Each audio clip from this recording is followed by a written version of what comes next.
Mahigit 20,000 bagong baril ang ipamamahagi sa mga miyembro ng Philippine National Police para sa kanilang pagresponde sa krimen. May ulat on the spot si Ian Cruz. Ian? Yes, Rafi, pinangunahan nga ni Pangulong Noynoy Aquino ang pamamahagi ng mga bagong baril sa mga miyembro ng PNP. Rafi, aabot nga sa 22,000 units ng Glock 17 Generation 4, 9mm pistols ang ipinamigay ngayon. Represented ang lahat ng region dito sa Camp Crame, pero ang sabi nga sa atin ay priority ang mga highly urbanized at tourism area sa bansa.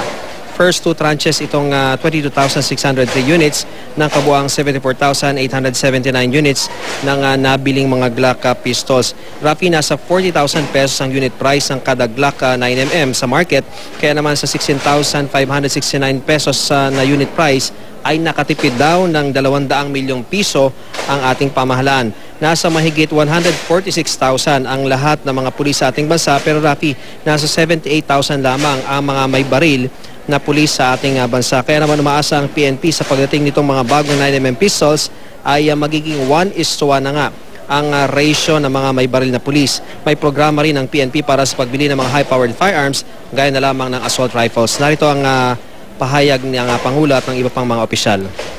Halos 50% ng ating mga pulis ang walang baril sa serbisyo. Ibig sabihin, ang kalahati ng inyong hanay umaasa lamang yata sa anting-anting o nananalangin huwag tablan ng bala sa oras na engkwentro o madaan sa pakiusap ang pusakal na kriminal. Sa matagal na panahon, para bang sinasabi nating tungkulin nyo ang mabilis na pagsugpo sa krimen at banta sa seguridad.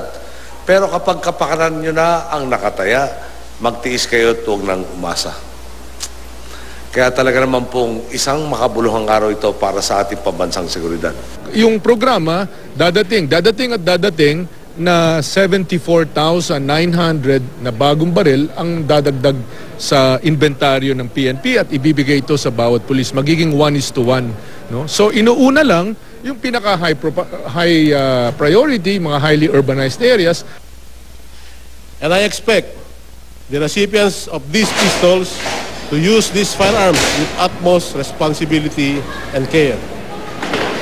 Rafi, isa nga sa mga nabigyan ng baril si PO2 Esnaira Lukman ng Marawi City Police. Kulang 10 taon daw siyang walang baril, kaya naman diskarte ang ginagawa niya. Narito ang kanyang pahayag. So, pag halimbawa nandyan na po kami sa senaryo, yung kamay ko, tinatago ko na lang po sa likod at sinasaywar ko po yung mga puhuli namin para na sa ganun, matakot din po sila. Kasi kung ipapakita po namin sa kanila na wala po kami baril, baka maging sanihirin po yun na madisgrasya lang kami. Si PO1 Jonathan Almasa naman ng Pateros PNP ay mahigit 2 taon ding walang baril. Araw-araw daw siyang kakaba-kaba dahil wala siyang pangdepensa sa kanyang sarili. Narito ang kanyang pahayag. Pag palabas ka, wala kang dalang baril. Hindi mo alam yung anong mangyari sa'yo na kung saan ba na yung mga kriminal, ganun pa. Pero ngayon na may baril ka na? Medyo panatag na yung loob ko, sir. Rafi, sa mga sandaling ito ay nagpapatuloy pa rin yung distribution ng mga baril.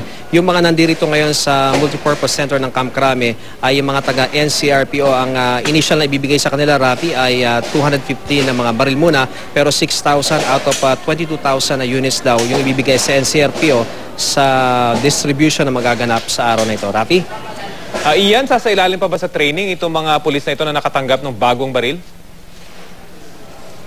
Oo, Rafi, bago sila talaga mabigyan ng baril, yung kanilang marksmanship, sabi nga, yung kanilang pagbaril, ay sinusukat mo na yan, inaalam kung sila ba ay may kahandaan sa paghawak ng mga bagong baril. Dahil, Rafi, itong Glock 17 pistols ay makabagong baril ito, no? Ang pagmamalaki nga ng trust trade, itong Glock 17 ay ginagamit ito, no, ng karamihan sa mga law enforcement agencies sa buong mundo. Kaya naman talagang maganda daw itong kanilang produkto, itong Glock 17 pistol. Kaya lahat, Rafi, ng mga magkakaroon ng baril ay kinakailangan pumasa muna doon sa marksmanship test na isinasagawa ng pamunuan ng PNP. Rafi? Okay, maraming salamat, Ian Cruz.